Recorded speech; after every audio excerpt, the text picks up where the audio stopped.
tuboneyeho n'akaryo ko kubwira abarundi yuko inkurikizi zabyo bazazibara kuri Evariste Ndayishimiye.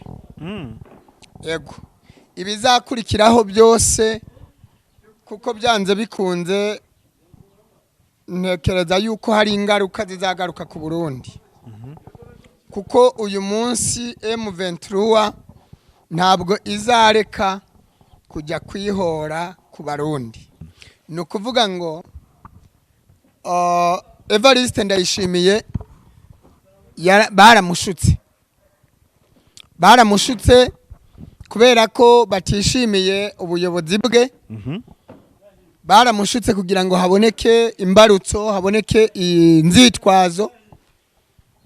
Batigenda ufashe Kongo kujya kurwana, genda ubigenze gutya na gutya, ariko ku by'ukuri abakoroni baramushutse kwivanga mu bya Kongo, kwivanga mu byayo.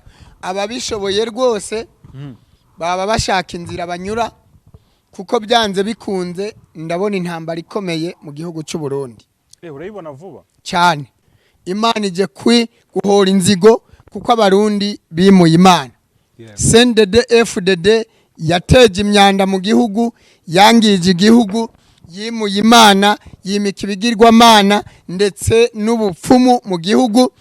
Ndabisubiramwo, ababishoboye bakinjure barebe ahantu baba bagiye, kuko Imana izabagarura mu gihugu.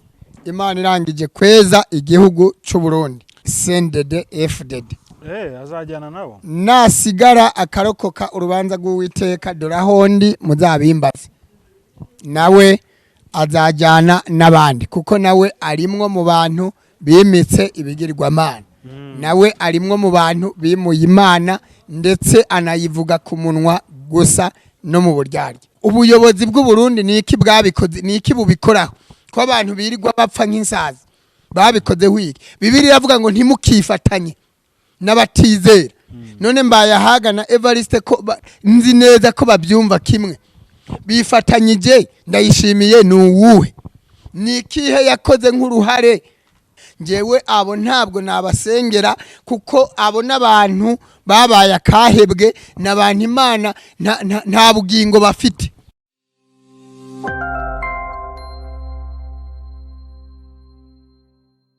Reka nyagusuza aho dukurikirana ibyacu bakomeye cyane kubugarutse kwa natwaye nk'uyu nguyu. Ndagusuje kandi ngushimira ko warisemo yicana kuri kamera. Ndi kumwe na Bishop Abeli Buhungu. Nishimiye ko nawe Bishop. Murakoze cyane. Dushuhoje abadukurikiye bose. Amahoro y'Imana bane nabo. Amina. Ngaho dusengera Imana. Mwami Yesu, urera kandi urakiranuka, uragahora ku ngoma iteka ryose, ugira neza bugaca bukira. Muri kano kanya tugiye kuvuga ijambo ryawe, tugiye guhanura mu izina rya Yesu. Ntaba ari twebwe, izina ryawe rihabwa icubahiro. Kandi abadukurikiranye bari hirya no hino ku isi yose, Mana nubaha umugisha, nubagirire neza, ubasubize ku munsi w'amakuba no ku munsi w'ibyago. Izina ry'Imana ya Yakobo niribashire hejuru, bakire gutabarwa guturuka heraho urusengero, sohoza inama zabo zose kandi ubahike imitima yabo yifuza. Urakoze Mwami Yesu, kugiye kubana nabo kandi ukabana natwe ndetse ukadushoboza, kandi uri kumwe natwe, ibintu byose biraza kugenda neza. Nyemerera rero abari wowe utubera umuyobozi, nitwiyobore ahubwo tuvuge tuvugishijwe nawe. Nitwasama wivugire, nidusoma usobanurire abadukurikiranye bose. Urakoze rero kuri Imana yacu bwite, nuganze kandi utegeke, uhabwe icubahiro mu izina rya Yesu. Amen. Amen. Bishop, uyu munsi umuntu agusabye ijambo rya wafashisha abantu. Yego. Niri uyu munsi ansabye ijambo namufashisha, namuha Zaburi 8:6-17. Zaburi 8:6-17. Ijambo ryiza cyane nkunda. rivuga ngo unyereke ikimenyetso cy'ibyiza Mm. kugira ngo abanyanga bose bakirebe bamware Mm. kuko wowe Uwiteka untabaye ukamara umubabaro. Mm. Imana itabare irengere imara umubabaro umuntu wese udukurikiranye, Yego. kuko muri iyi minsi hari ibintu byinshi bigoye biruhije, ariko umuntu wese udukurikiranye Imana imufashirize muri iri jambo kandi imwaze abamwanga mu izina rya Yesu. Amen. Ikimenyetso cy'ibyiza kibagaragareho. Ndumva ari iryo jambo. Niryo ngiryo. Yego. Aha. Tumaze igihe kinini dukora ku buhanuzi bw'i Burundi n'amakuru yaho abwerekeye. Yego. Muri iyi minsi nk'ibiri ishize numvishe hari imirwano ishobora kuba ikaze hagati y'ingabo za Kongo na M23, ariko bakavuga ko uruhare runini ari n'urw'ingabo z'i Burundi. Yego. Ayo makuru waba warayumvishe hano muri aherekeza za Uvira, ndetse ko Uvira ishobora kuba rwose iri hafi gufatwa. Narayumvishe n'abapfuye benshi cyane. Narabikurikiranye, narababonye hapfuye abantu benshi. Yego. Yego. Utekereza iki kuba Uburundi bundi bujya kurwanya M23 muri Kongo? Mu bisanzwe ntekereza yuko biriya bintu ni ishari, urebye ni ishari kuba Uburundi bwivanga mu ntambara ya Kongo ndetse na M23. Ngewe mbibona nko gushotorana. Mbibona nk'ikintu kitari cyiza, kuko simbona impamvu Uburundi bwivanga mu ntambara ya Kongo. N'amaginga ya sindabyumva, ariko uko byari bimeze twumva yuko Kisekedi yabwifashishije mu buryo bwo gutanga amafaranga, buri musirikare akagira amafaranga amwishura, ariko ntago byari bikwiriye yuko wakwakira amafaranga kugira ngo uje kwiteranya n'abaturanyi. Rero tukaba tuboneyeho n'akaryo ko kubwira abarundi yuko inkurikizi zabyo bazazibara kuri Evariste Ndayishimiye. Yego. Ibizakurikiraho byose, kuko byanze bikunze ntekereza yuko hari ingaruka zizagaruka ku Burundi.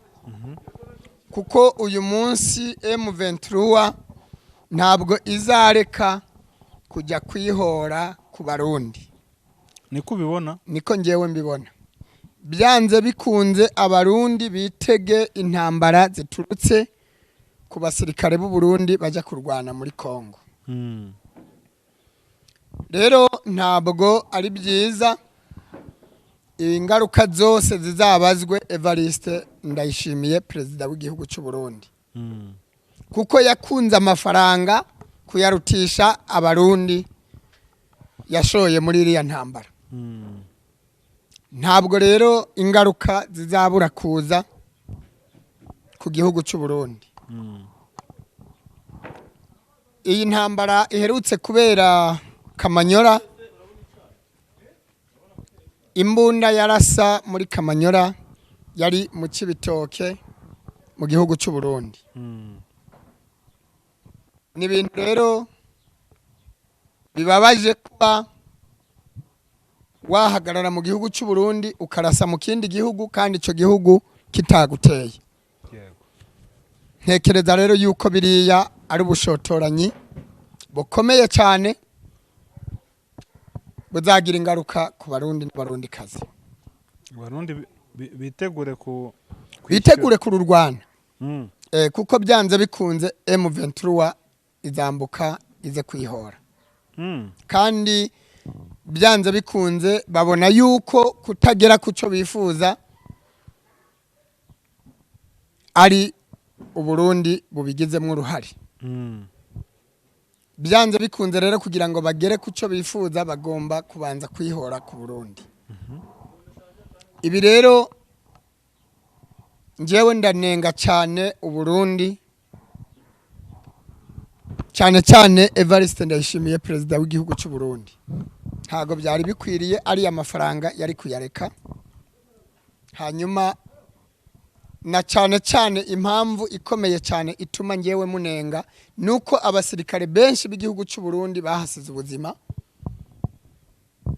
kandi kubera gukunda amafaranga ntabwo rero bakabaye bakunda amafaranga kuyarutisha abasirikare b'igihugu cy'u Burundi ntabwo ari sawa yego okay ubwo barabyumva rero ese ukurikije ko mu kiganiro twagiranye wavuze uti hari ukuntu imyanda igiye gukurwaho aho ntiyaba ari itangiriro ryo kugira ngo n'ubundi ni Burundi bikomerezeyo n'ubundi ikintu cyose kigira impamvu kandi kikagira itangiriro kandi gifite itangiriro kiba gifite n'iherezo cyane ni ukuvuga ngo Evariste Ndayishimiye baramushutse kubera ko batishimiye ubuyobozi bwe baramushutse kugira ngo haboneke imbarutso haboneke inzitwazo batigenda ufashe Kongo kujya kurwana genda ubigenze gutya na gutya ariko ku by'ukuri abakoroni baramushutse ndetse na Gisekedi nawe ubwe yaramushutse yego ntabwo yategerezwa kwivanga muri iriya ntambara mu Kirundi baraca umugani bakavuga ngo ababipfa n'ababisangiye mbwira inyungu abifitemo niyihe azadusobanurire inyungu afite mu ntambara y'ubutaka bwa Kongo ntayo ukurinda umutekano w'igihugu cy'abaturanyi none se ubwo yarayirinze kandi urebye abantu bapfuye ejo bundi Kamanyora yayirinze gute ko atababujije gupfa se ntabwo njyewe mbibona gutyo ahubwo njyewe mbibona nk'umuntu yinjiye muri iriya ntambara ariko hari izindi nyungu ze bwite ashaka kuko akururiye ibyago Uburundi we yujuje amafaranga kuri konte ye ntabwo mpamya neza yuko ari amafaranga ahembwa na Kongo ari amafaranga azanira iterambere igihugu ahubwo n'amafaranga we yishirira ku mufuka urumva iriya ntambara nta mwana we uri kuyisigamwe ubuzima nta mwene wabo uri kuyisigamwe ubuzima ntacyo rero bimutwaye kuba abarundi batabarika bari gupfira muri iriya ntambara nta bene wabo barimo nta bahungu be barimo nta babyara be barimo nta base wabo barimo rero yitege ingaruka ariko kandi abarundi bose bazabimubaze ndetse n'amahanga azamubaze ibizakurikira byose bizaje ku mutwe wa Evariste Ndayishimiye yego ngaho rero niba hari ubuhanuzi ufite ku Burundi buduhe ubundi icyo nabwira abarundi bene wacu yego nuko ingaruka zo kwivanga mu ntambara y'igihugu cya Kongo byanze bikunze ari kimwe mu bintu twagiye tuvuga ku ntambara izatera igihugu cy'u Burundi rero abarundi babishoboye baba begeye inyuma bakaba bahunga se bakaba bahunga nyene kuko M23 ntabwo izareka guhora kwivanga mu bya Kongo kwivanga mu byayo ababishoboye rwose baba bashaka inzira banyura kuko byanze bikunze ndabona intambara ikomeye mu gihugu cy'u Burundi urayibona vuba cyane kandi nabonye hari n'abatangiye gukomerekera mu masasu ngari kuva mu za Kibitoki ntago byabura ntago byabura hanyuma abandi nabo batabishoboye kuko nanone nabyo bisaba ubushobozi biyegereza Imana cyane. Abazapfa nibura bazapfe baratunganyije ubugingo bwabo. Buriya gupfa si ikibazo, ariko gupfa utamenye Yesu ni impanuka ikomeye cyane. Rero ndabwira abantu ngo basenge, bihane ibyaha, batunganye ubugingo bwabo, ab'Imana izarinda kuko babyitwayemo neza izabarinde, ariko n'abazataha batahe baritunganyije, bahombe umubiri ariko barakora ubugingo. Iki kintu ndagisubiramo. Abarundi badukurikiye, umubiri kugenda ntacyo bitwaye, ariko ndavuze ngo nibarokora ubugingo. Ubugingo nibwo bufite agaciro, nibwo bufite valere, nibwo bukenewe cyane kurenza umubiri, kuko umubiri wo ufite igihe gito, umubiri uzabora, ariko ubugingo nibwo buzabaho iteka. Rero bihana ibyaha bakoze. Abarundi bafata ibihe byo kwitunganya, abafite ibyo bapfa babikemure, amakimbirane abayafitanye bayakemure, bihane ku gato no ku kanini, bategure ubugingo bwabo. Abazahitanwa n'iyo ntambara bagende bejejwe. Ab'Imana izarinda ibagabiza igihugu mu buryo bwo kubarinda, Imana izakibaheho gakondo, bazabona Burundi tugiye kwinjiramwo busha. Imana ije gukuraho abanga Imana ntibayisenge. Imana ije guhora inzigo kuko abarundi bimuye Imana. CNDD FDD yateje imyanda mu gihugu, yangije igihugu, yimuye Imana, yimika ibigirwamana ndetse n'ubupfumu mu gihugu. Uburozi burarwiriye, ntabwo Imana igiye kubihanganira. Nimutunganye ubugingo, hanyuma ntabwo bivuze ko muzapfa mwese, ariko benshi bazapfa. Rero mutunganye inzira z'Uwiteka. Yego. Ndumva ari cyo nababwira. Imana iduhane umugisha. Nkuko bivuze nibe ubibona mu mwuka, yego, abarundi batangire bahunge. Nukuri ndabisubiramwo, ababishoboye bakinjure, barebe ahantu baba bagiye, kuko Imana izabagarura mu gihugu.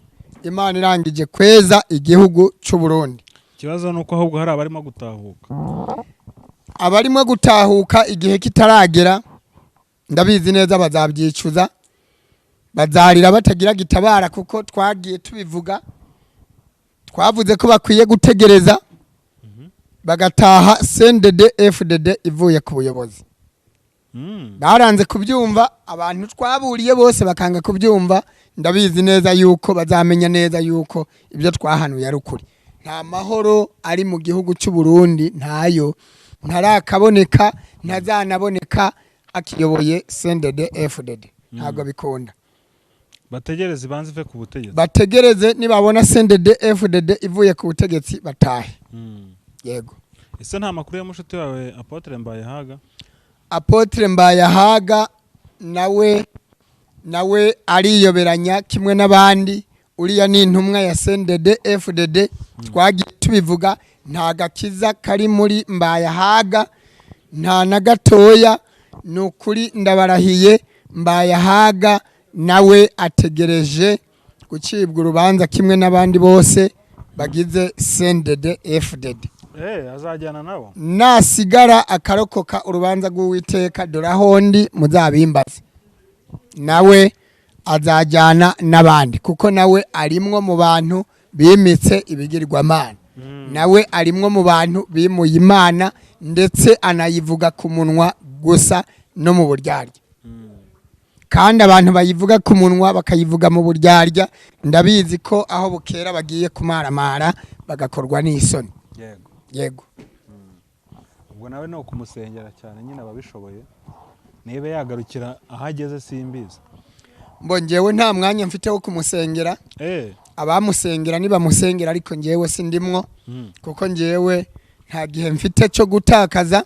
Njyewe sinjya nkora ibintu bitunguka. Ubu yabambaye yaba Evariste ntago wabasengera. Abo ntabwo nabasengera, kuko kubasengera ni kimwe nuko wambwira ngo nsengere Satani, kandi Satani ntazigera yihana. kimwe no gusengera satani ndakubwiza ukuri satani ntabwo namusengera ntazigera yihana none imirimo yabo imeze ite